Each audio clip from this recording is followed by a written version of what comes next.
Saludos amigos, buenas noches. Una vez más llegamos hasta sus hogares en ocasión de presentarles su programa El Pueblo Cuestiona.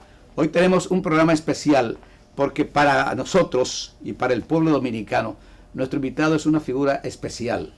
Un escritor, un historiador, uno de los dominicanos que más sabe de lo que es el merengue, la música dominicana. Él y Uchi Lora escribieron la historia del merengue, algo que patrocinó el León Jiménez, tengo entendido, y la Cervecería Nacional Dominicana hace ya algún tiempo.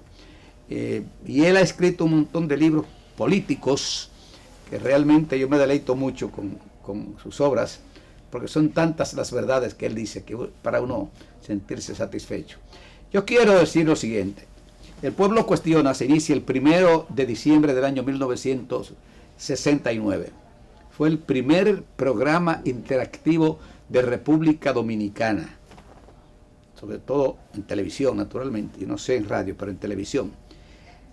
Y justamente llevándonos de eso que ya asentamos, de que es el primer programa interactivo, El Pueblo Cuestiona, vamos a iniciar nosotros justamente hoy con la presencia de Chalhut Mejía, El Pueblo Cuestiona y la historia.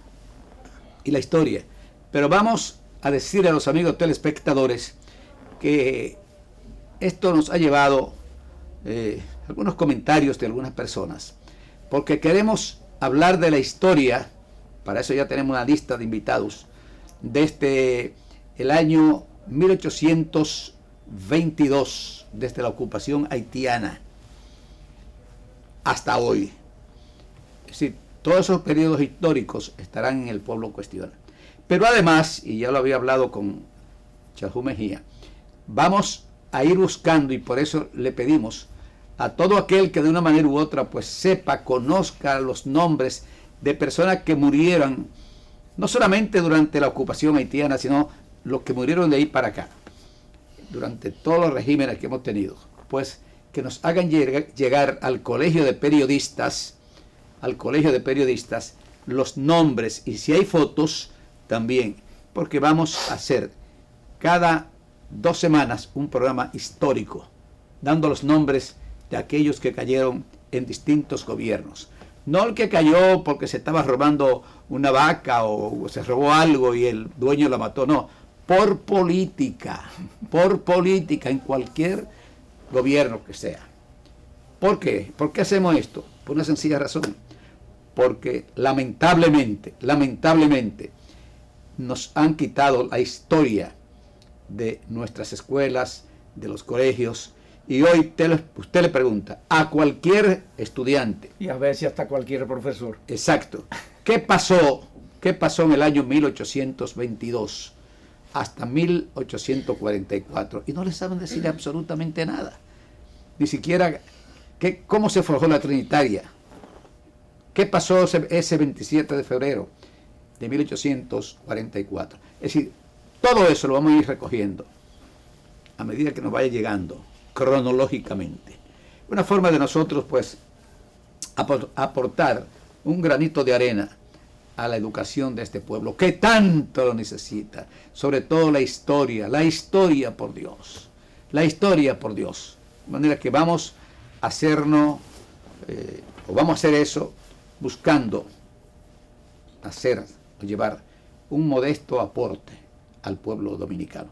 Pasamos, amigos, por unos cuantos segundos.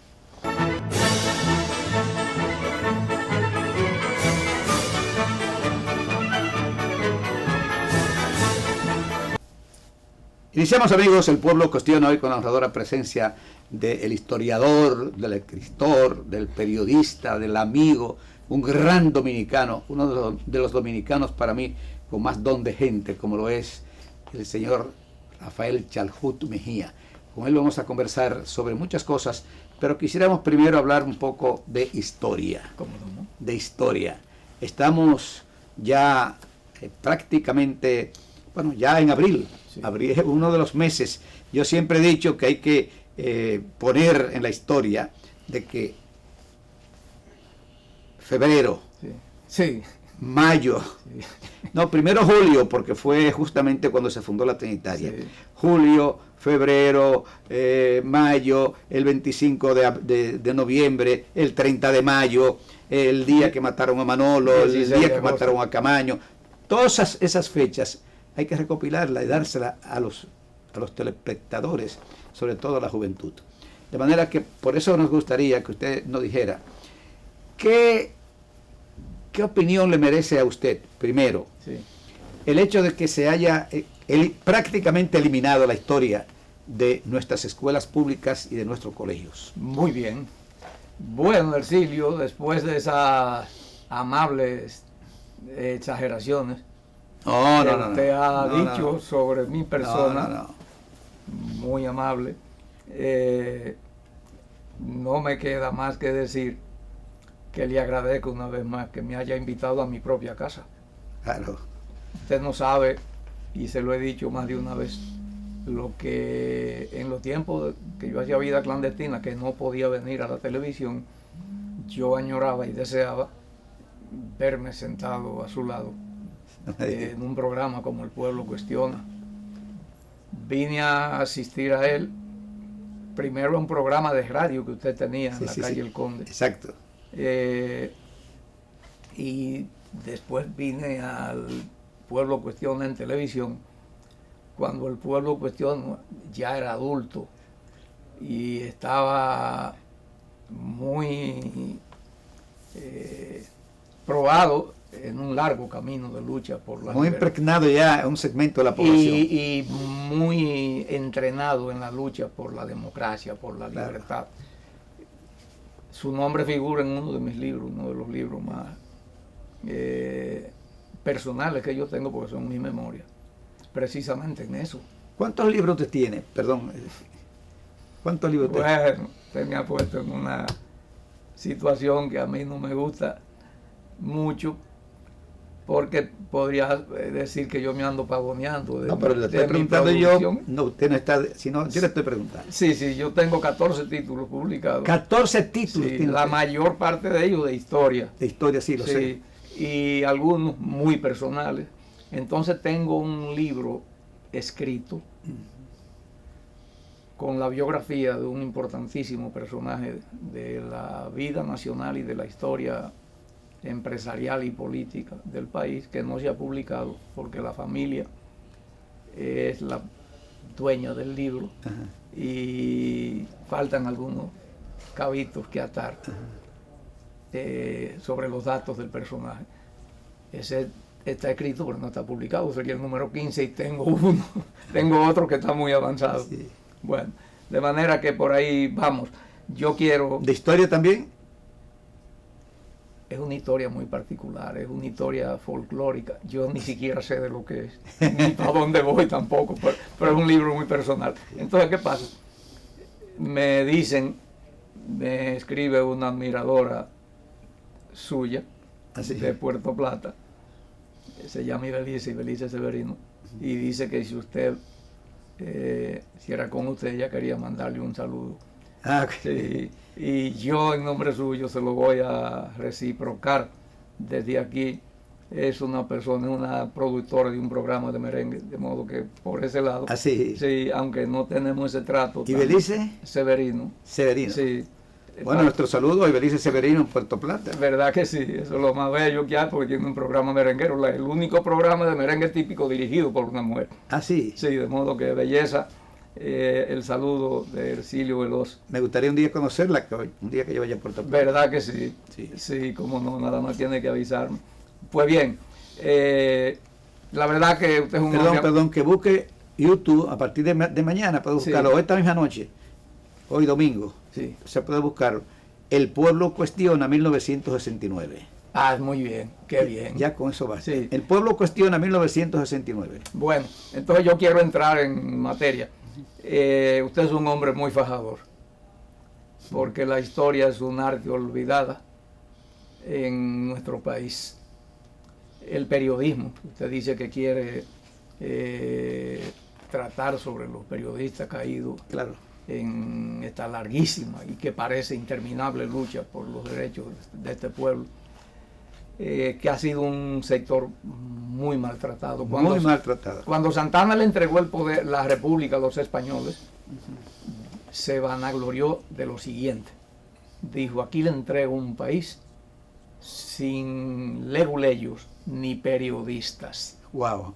Sin leguleyos. Sí, sin abogados. Sin abogados y sin periodistas. Ni periodistas. Es decir, podían hacer y deshacer. Exactamente. Hacer y deshacer. Sí, sí, sí. Y entonces se atribuía como una credencial de mérito el hecho de que el periodismo estuviese aplastado allí. Bueno, entonces,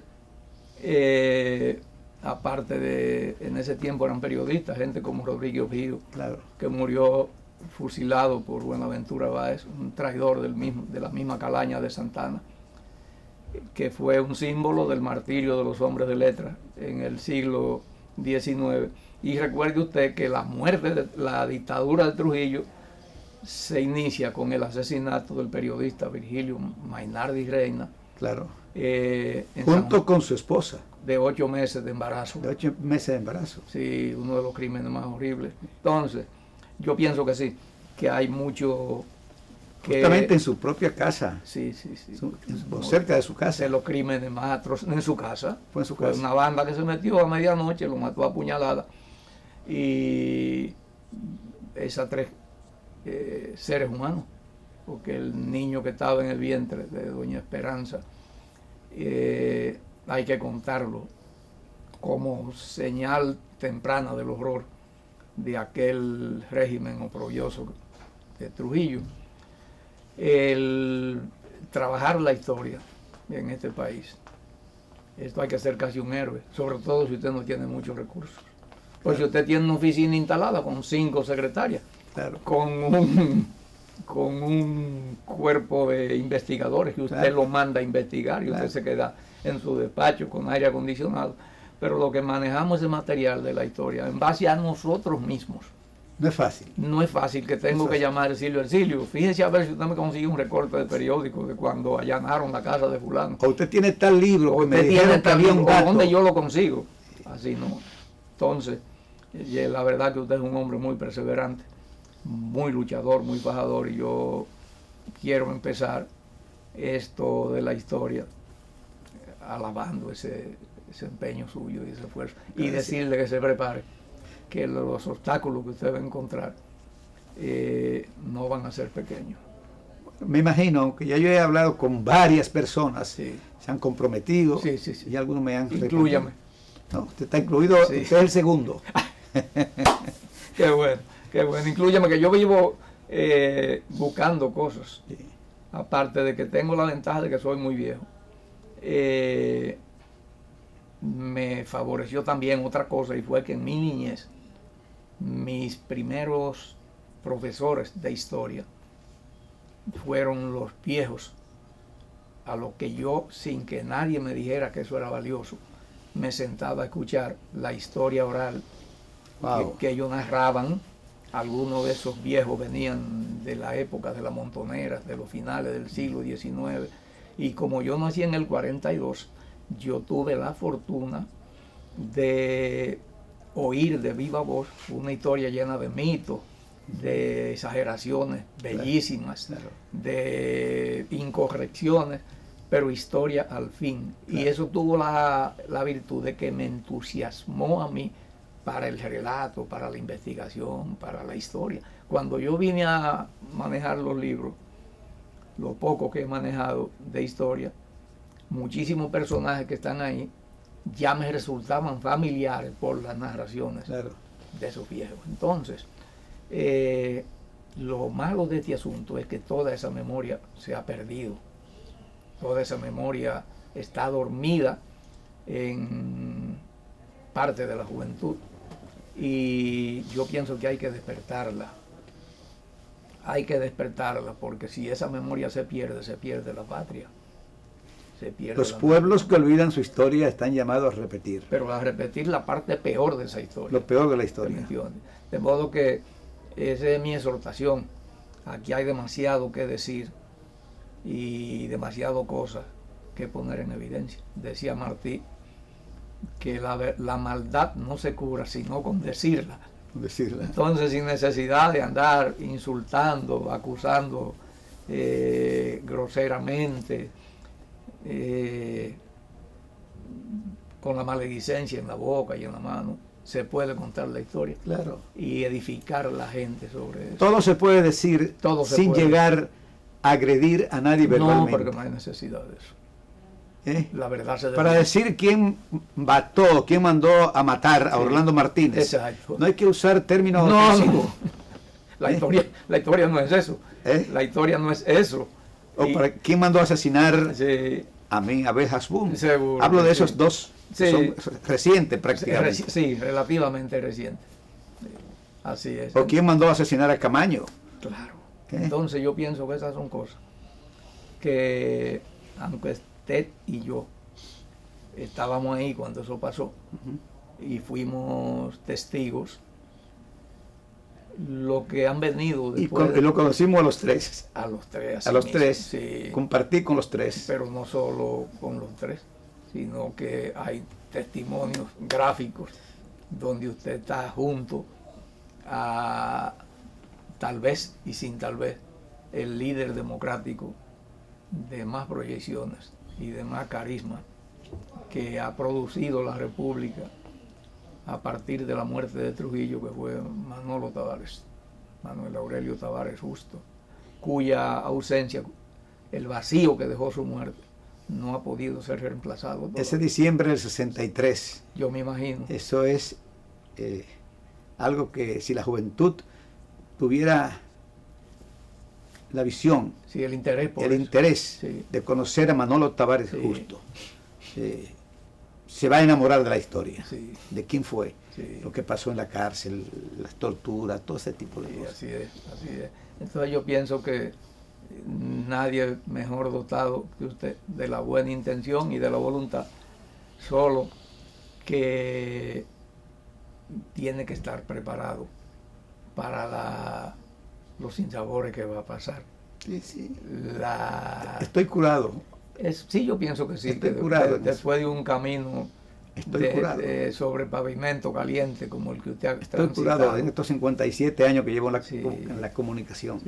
51 en la televisión. Voy a cumplir 52. En la televisión. Silvio. ¿Y el programa Yamengual? ¿Está ahí todavía? No. Entonces se quedó solo con la primacía, el pueblo cuestiona. De la longevidad, la permanencia. Sí, el más viejo es el pueblo cuestiona. El más viejo, sí. ¿Y alguna vez alguna autoridad le ha hecho algún reconocimiento? No voy a decir a la calidad, a que sea bueno, que sea malo, sino a la hazaña que significa la permanencia. Bueno, es tan difícil hablar de uno. Yo lo sé que sí. Es muy difícil, pero me siento satisfecho por el hecho de que al pueblo cuestiona le han dado unos 60 reconocimientos. Qué bueno.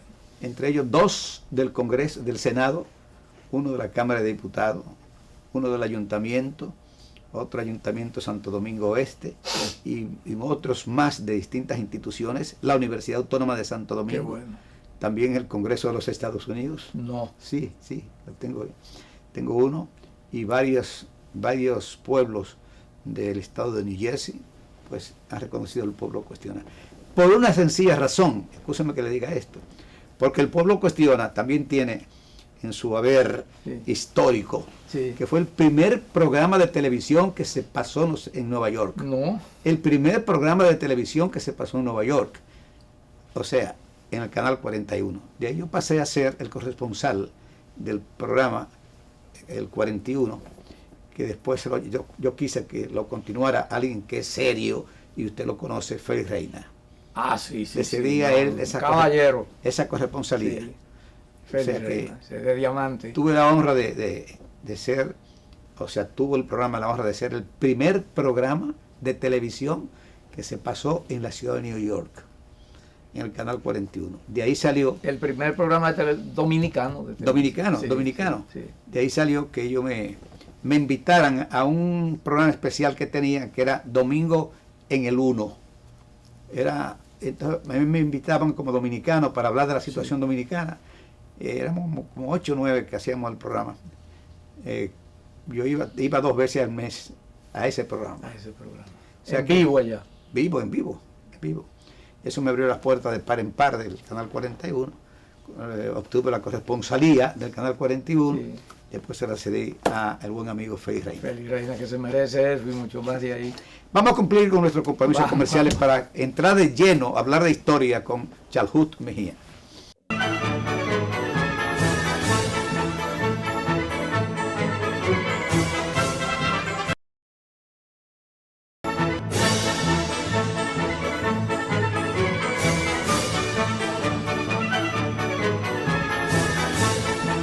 Continuamos, amigos, con El Pueblo Cuestiona, con la honradora presencia de don Rafael Chalhut Mejía, ya como dijimos, un historiador, escritor, un folclorista, un hombre que habla de todo lo que usted le pueda preguntar a nivel de la historia. ¿Cuáles de los acontecimientos históricos para usted, después de la independencia, después del 44, fue el de mayor trascendencia? Naturalmente que sería la pregunta mejor, independencia y restauración. Sí. ¿Cuál, aparte de esos dos, para usted tiene mayor trascendencia en la vida democrática dominicana? En el siglo XIX, esos dos. Porque uno fue el nacimiento de la República. Claro. Y la restauración, la resurrección de la República, que había sido asesinada vilmente por Santana y sus cómplices. Y en el siglo XX, sin duda alguna, la Revolución de Abril. El acontecimiento más trascendente, porque se podría hacer un debate sobre si es o la muerte de Trujillo, pero resulta que la caída de Trujillo, fuera por muerte física o por muerte política, era una cosa inevitable ya. Sí. Ahora la Revolución de Abril, yo pienso que tuvo el mérito de tratar de hacer que la historia y el proceso democrático del país volviera al curso en el que se había estado desarrollando a partir de las luchas que siguieron al ajusticiamiento de Trujillo y a partir del establecimiento del gobierno legítimo del profesor Juan Bosch. Entonces, la mano negra de los Estados Unidos, y digo la mano negra por la oscuridad, no por discriminación, y un grupo de oligarcas ambiciosos y de militares irresponsables desviaron la República Dominicana de ese sendero en el que pacíficamente se iban causando por caminos de decencia, de honradez administrativa, de libertades. Entonces la Revolución de Abril es el intento del pueblo dominicano, del cual formaron parte en esa jornada imborrable y poco menos que decisiva los militares constitucionalistas. Porque cuando se analiza la Guerra de Abril, la gente se circunscribe a la valentía del pueblo, a los combates, a la resistencia, a ese poder tan terrible que vino y nos ocupó, pero uno tiende a olvidarse de que sin los militares constitucionalistas, Claro, aquella gesta hubiese sido imposible. claro. Yo pienso que a los militares, cuando usted escriba, cuando usted trate esa materia de la historia y de esa historia relativamente Claro. reciente, debe dedicarle, y perdone que le esté haciendo recomendaciones, una página especial a la lucha de los militares regulares por la libertad. Mire, yo pienso que pocos ciudadanos dominicanos fueron tan valientes como esos militares que en era de Trujillo se levantaron, conspiraron para ponerle fin a esa tragedia. Claro. El complot de los sargentos, Leoncio Blanco, el capitán. Los pilotos que salieron. En la era de Trujillo, porque es que yo conocí un poco eso, por el hecho de que mi papá era el alcalde pedáneo, lo fue 2 veces en mi lugar, y en mi casa, a mi casa iban muchos militares, hasta el punto de que uno de ellos se levantó mi hermana y se casó con ella. ¿Ah, sí? Sí. Entonces yo, sin ser militar, conocí de cerca o más o menos de cerca, el terror y el control que había sobre los militares, quizás más férreo que sobre la población civil. Uno no sabe cuál de ellos más opresor. Y dentro de ese régimen, desde los cuarteles, levantarse y protestar contra todo aquello, jugarse la vida y ofrendarla, eso significa un aporte a la historia de las luchas democráticas. Hay algo que hay que señalar en esto de los militares, y esto va para la juventud. Francisco Alberto Camaño de Ñora, hijo de un general de Trujillo, es más, de un secretario de las Fuerzas Armadas cuando Trujillo. Rafael Fernández Domínguez. Hijo de uno de los hombres más trujillistas que conoció la historia, Ludovino Fernández. Y se juntaron esos dos. Miren lo que fueron capaces de hacer. Que no se puede escribir la historia de Latinoamérica, del continente latinoamericano, de República Dominicana, ni hablar sin mencionar a esos hombres, a los hombres de abril, y sobre todo los que tuvimos la honra de compartir con ellos de cerca. En el caso nuestro, como locutor, pues me pasé 4 meses en el Copelo y tenía que ver todos los días a Camaño entrar, salir, entrar, salir, entrar él a la emisora, hablar con nosotros, en fin. Es decir, por eso él, y escúcheme que diga esto, por eso en la historia usted no puede borrar. Por eso tengo cartas de él, creo que de los pocos que tiene cartas de Camaño, desde Londres. Y por eso dijo lo que dijo en un almuerzo que le dio a un grupo de locutores en el antiguo Lina, hoy Cantábrico, y dijo además que, y yo siempre lo repito, que la emisora constitucionalista con sus locutores habían sido el arma y el alma de la revolución, que sin ambas cosas la revolución hubiese durado 2 semanas. Eso es cierto.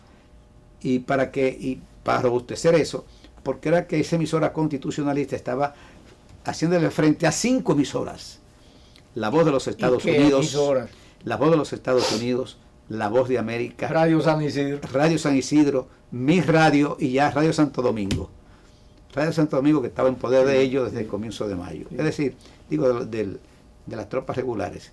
Ese fue el reconocimiento de Camaño. Silvio, y perdóname que ahora vamos a cambiar de función, ahora soy yo el entrevistador. ¿Esos equipos eran de qué emisora? Los de la radio constitucionalista. No, eso... todo comenzó en lo que es hoy Radio Santo Domingo Televisión. Todo comenzó ahí, para ser más justo. Comenzó a las 1:30 de la tarde. Del 24 de julio. De ese 24, cuando Peña Gómez fue a la emisora, a Radio Comercial, e hizo el llamado al pueblo. Luego, ahí en ese momento se convirtió en emisora constitucionalista, porque era justamente llamando a la vuelta a la constitucionalidad. Luego un grupo de locutores, en el que yo no estaba, tomaron la emisora oficial, Radio Santo Domingo Televisión, hasta que a las 5 de la tarde el coronel Morillo López pues lo mandó a buscar preso a todos, incluyendo a Peña Gómez. Eso pasó, eso fue el 24, hasta que a las 11 de la noche renunció don Enrique Cabral, y entonces la emisora quedó en manos de los constitucionalistas y otras emisoras más. En este caso, la que fue la emisora oficial, la del gobierno constitucionalista. Exacto, fue HIZ, que estaba en el Conde, en el edificio Copelo. Oye, yo no sabía ese dato. Sí, estaba en el Conde, edificio Copelo. Y entonces ahí funcionaba la emisora. Ahí funcionaba la emisora, ahí funcionó 4 meses la emisora. Hasta el mismo día 3 de septiembre, que Camaño renuncia, que Camaño pronuncia aquel trascendental discurso en la Fortaleza Osama y que seguramente García Godoy, estaba la emisora ahí. Y a mí me tocaba, lo digo hasta con un poco de modestia, abrir la emisora, porque yo dormía arriba, en la 4ª planta del edificio. Dormía arriba. Abrir la emisora a las 6 de la mañana, hasta las 8, y cerrarla de 10 a 12 de la noche. ¿Por qué esos 2 horarios? Porque de noche siempre habían tableteos de ametralladoras, amenaza de que podían entrar, Y entonces, y lo voy a decir con perdón de la inmodestia, éramos 3 personas que tan pronto sonaba un tableteo o un movimiento dentro del edificio, salíamos seguido y prendíamos la emisora. Mario Báez Asunción, que murió, y alguien que está vivo, se llama Franklin Domínguez. A mí no me gusta hablar de historia donde yo he participado si no hay alguien vivo. Exacto. Que pueda decir sí, es verdad. Sí, porque es muy fácil si los otros están muertos. ¿Verdad? Despacharse a su antojo. De esos, solo está muerto Mario Báez Asunción. De los que estábamos ahí. Y naturalmente Camaño, que es un dato que poca gente sabe, Camaño no se quedaba durmiendo, se levantaba, se sentía un movimiento, un tableteo de ametralladora, en fin. Es decir, eso era parte de eso. O se iba a la cabina a hablar con uno, a hablar sobre muchas cosas. Una noche, y esto sí es muy personal, una noche llega Camaño como a las 11, yo terminaba a las 12, y llega sudado, con fusil, andaba sin el sombrero, todo sudado, como siempre estaba él ahí. Sí. Me dijo que le abriera el micrófono para hablar. Hay un grupo vagabundo bailando allí con mujeres desnudas, qué sé yo qué. Eso fue en el Hotel Presidente, que estaba frente al Parque Independencia. Sí. El caso es que yo le dije algo, tuve el valor de poner la marcha de la revolución, o sea, el himno de la revolución, a luchar, soldado, para poder decir a Camaño lo que le iba a decir. Le dije, pero mire, coronel, un presidente, no recuerdo exactamente, hay un documento firmado por usted, que dice que solo si Franklin Domínguez autoriza, se puede hablar aquí en la emisora. Solo si Franklin Domínguez autoriza. Está vivo Franklin Domínguez. Qué bueno. Y él dijo, ay, verdad, no me acordaba de eso. O sea, ahí nos pusimos a hablar, o sea, eso pasó ese día y jamás volvió a pasar. Jamás él quiso hablar fuera de horario. No solo fuera de horario, sin que Franklin Domínguez revisara lo que él iba a leer. Disciplina. Disciplina, y él en principio improvisaba. Esto lo saben, lo sabe Cabito, lo saben el mismo Euclides Gutiérrez Félix, que él improvisaba. Las primeras intervenciones fueron improvisadas, pero en una de esas alocuciones cometió una falta, y se acordó de que él no improvisara, sino que leyera. Qué bueno. Pausamos, amigos, por unos cuantos segundos.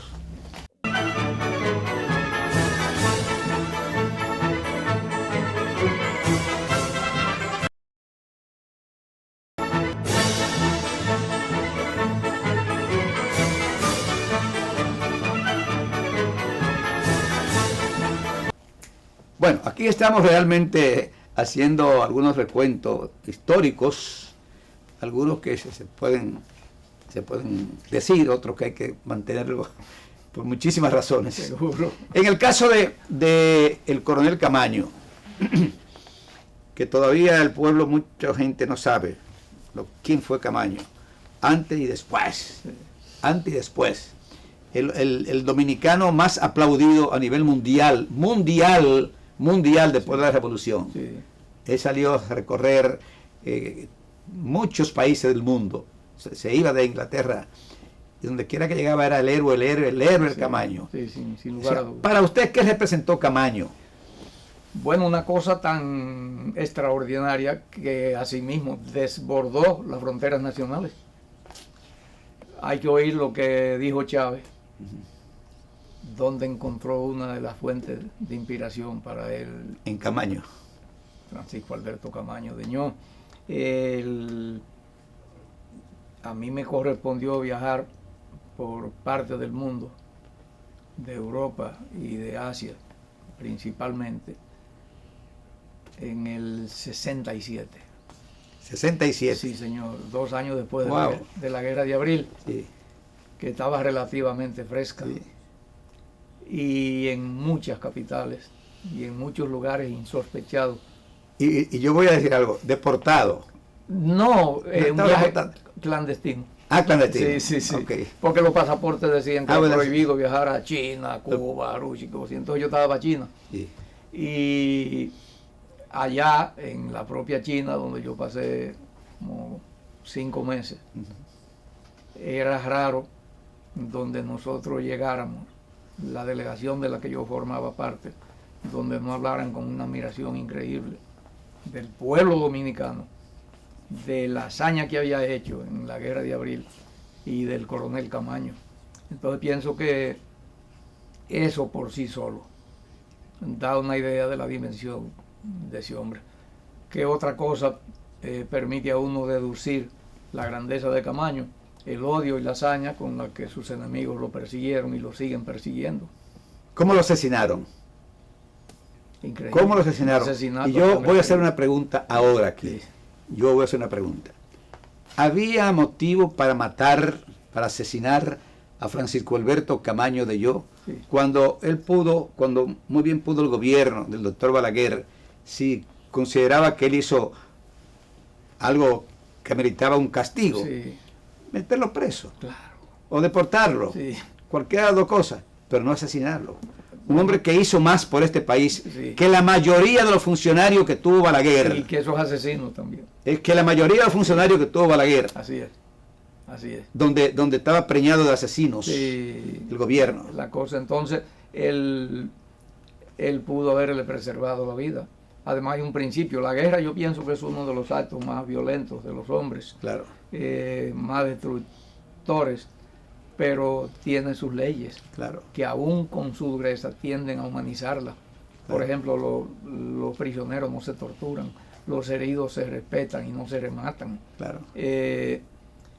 Y entonces todo eso se pasó por arriba y a Camaño lo asesinaron fríamente para después salirle a este pueblo que había muerto en combate. Amigo de él, inclusive. Amigos de él. Se cree que hasta un compadre de él Sí. participó en esa muerte. Sí. Ellos se olvidaron de la historia, de que un día se iba a estar hablando de esta cosa. Cuando Camaño dijo compadre, dijo, compadrajo, ya no existe. Ya no existe. Ya no Ya, existe. sí. Oye, eso es increíble. Eso, Y la juventud desconoce eso. así es. Hay que despertarle esa memoria dormida que está ahí para que la gente, especialmente los jóvenes, sepa cómo se llamaban y cómo se llaman los hombres de su patria, los héroes de su patria, las gestas que han dado base para que esa patria exista.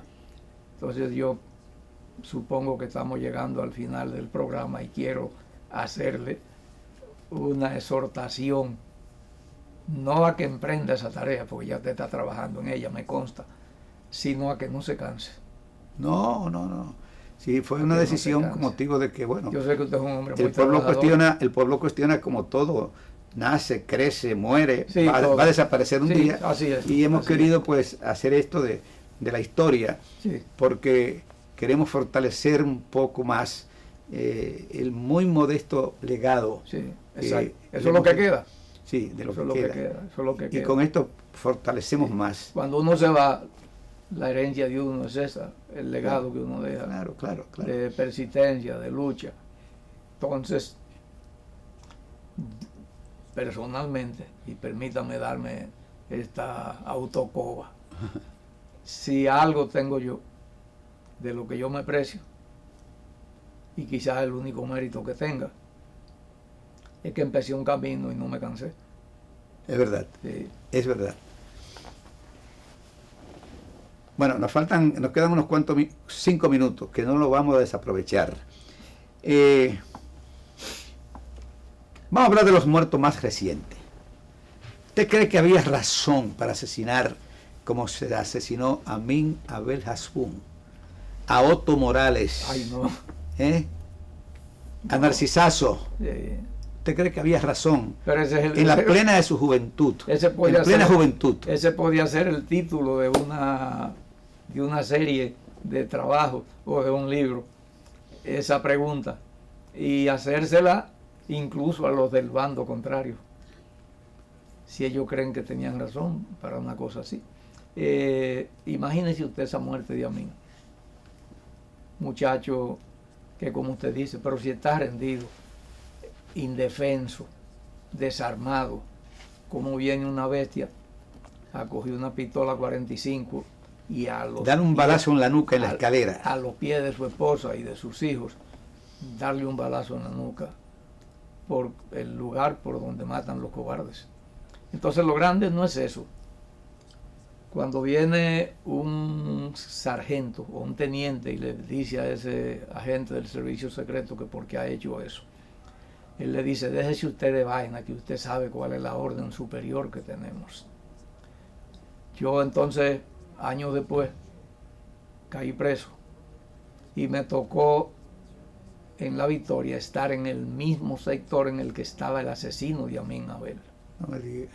Y ese asesino tenía un poder en La Victoria a la cabeza de un grupo de delincuentes de la banda que se creó en esos tiempos, en tiempos de la jefatura de Enrique Pérez y Pérez, y Hermógenes López Acosta era una autoridad en La Victoria, con el crimen, con el asesinato de Amin Abel encima, porque ahí sí había un imperio terrible de la impunidad para proteger a los criminales. Los Arias Sánchez y esos dos cabos o dos sargentos, Milton de la Cruz Lemos y Rafael Pérez Pereira, eran autoridad también, sacaban los presos, lo contaban, le golpeaban los presos.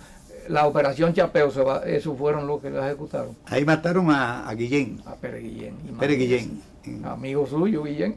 Amigo mío. Yo iba algunas veces a La Victoria a ver los presos. Sí, yo me recuerdo. Allá fue que yo lo vi personalmente a usted la primera vez. A llevarle comida a los presos políticos, que Balaguer decía que eran políticos presos. Políticos presos. Políticos presos. ¿Y qué decimos de la muerte de un Orlando Martínez? Sí. Un muchacho en la flor de su juventud, como Amin y como Otto. Y como Otto Morales, sí. Dios mío. Guido Gil. Guido Gil. Periodista. Secuestrado, abogado, asesinado. Historiador. Simplemente porque dirigía asesor legal de un sindicato de obreros. Y Tadeo Herrero, que era el jefe de la policía de la Romana, lo manda a detener y le da 24 horas. Y lo hacen preso en el puente del Iguamo. En el puente del Iguamo. Policía bajo las órdenes de un coronel que se llamaba César Corniel Carrasco. Entonces todo eso está ahí. Todo eso está ahí. ¿Cómo va a haber razón para matar gente así? ¿Y cómo va a haber razón para que esa muerte se quedaran impunes? Uno solo de esos muertos, uno solo de cualquiera de ellos, sí, valía más que la mayoría de los ¿cómo asesinos. no? De los asesinos. Sí. Porque no es y justo. de los asesinos intelectuales. De los intelectuales, sobre todo. Sí, señor. Que todavía hay vivos. Claro, claro que sí. Y asesinos materiales vivos también. Exacto, exacto. Sí, señor. Entonces son cosas que el pueblo tiene que saberlo. Así es. Y realmente por eso hemos querido iniciar este... Bueno, pero yo sí me siento contento de que el inicio de esa serie de programas me tocara a mí. Bueno, pero que usted es dueño de este programa, yo no puedo hacer una cosa sin que... Como dice Mario Emilio Pérez, accionista moral del pueblo cuestiona. Realmente me siento satisfecho porque más que una entrevista, ha sido más bien un conversatorio que hemos tenido aquí sobre esos acontecimientos. De la única manera que me iría relajado del programa era con eso. Porque un programa de... La primera vez que usted me entrevistó, me llamó la atención que usted me dijo, no, si este programa no es para hacer sentir incómodo al entrevistado. Usted hace preguntas incisivas y de calidad, pero uno no se sienta en la silla eléctrica aquí, no, en una cámara de tortura. No, además yo creo que invitar a alguien para maltratarlo no es lo correcto. No había visto una cosa así, ¿no? No es lo correcto. Nosotros jamás hemos hecho entrevistas para que el entrevistado... No, pues eso no es ético tampoco. Para que el entrevistado se vaya disgustado, Sí. porque lo perdemos. Así es. Tampoco, Además pierden ante el pueblo también. perdemos ante el Está pueblo. viendo ese Perdemos ante el pueblo. Sí. Nos quedan 2 minutos y quisiéramos un mensaje suyo al pueblo dominicano en estos 2 minutos. Qué compromiso. Que ese programa, el programa de este tipo, me sirve a mí hasta de, como se dice ahora, de relax. Y el pueblo dominicano tiene que saber que su historia no ha terminado de escribirse. Que no la olvide, lo que ha vivido y lo que han vivido generaciones anteriores, pero que siga las huellas marcadas por ellos. Si no seguimos ese rumbo, estamos perdidos. Yo pienso que perder el rumbo de las mejores tradiciones culturales, musicales, éticas, políticas, estatales. Perder el rumbo de eso es perder el futuro de la patria. Y llamarlo a que se lean, por ejemplo, la vida de la hermana Mirabal, de Manolo Tavares Justo, la vida de Camaño, la vida de los héroes de las últimas, sí, de los últimos 50 años. Y si le pesa leer, que vean programas como estos que van a salir por aquí. Bueno, que todos irán a YouTube también. Seguro, que es más fácil. Hemos hablado, hemos dicho, y aquí no se va a... La dirección es El Pueblo Cuestiona 1969. Exacto. En YouTube. En YouTube. Exacto. Es decir, que es una forma sencilla para que... Sí, hay por ahí ahora. Sí. Bien, amigos telespectadores de República Dominicana y del exterior, acabaron de escuchar El Pueblo Cuestiona. En el día de hoy nos honró con su presencia un hombre que yo quiero, respeto y admiro. Por muchísimas razones. Por su lucha revolucionaria, por sus aportes al país, pero sobre todo por su don de gente, tanto él como su señora. Hablo de don Rafael Chalhut Mejía. Y de doña Dulce. Y doña Dulce, historiador, escritor, pero fundamentalmente un gran amigo, un gran ciudadano. Dejó mi principal credencial. ¿Cuál? Amigo de Silvio Loburgo y de Mario Emilio Pérez. Bien. Será pues, amigos, hasta la próxima.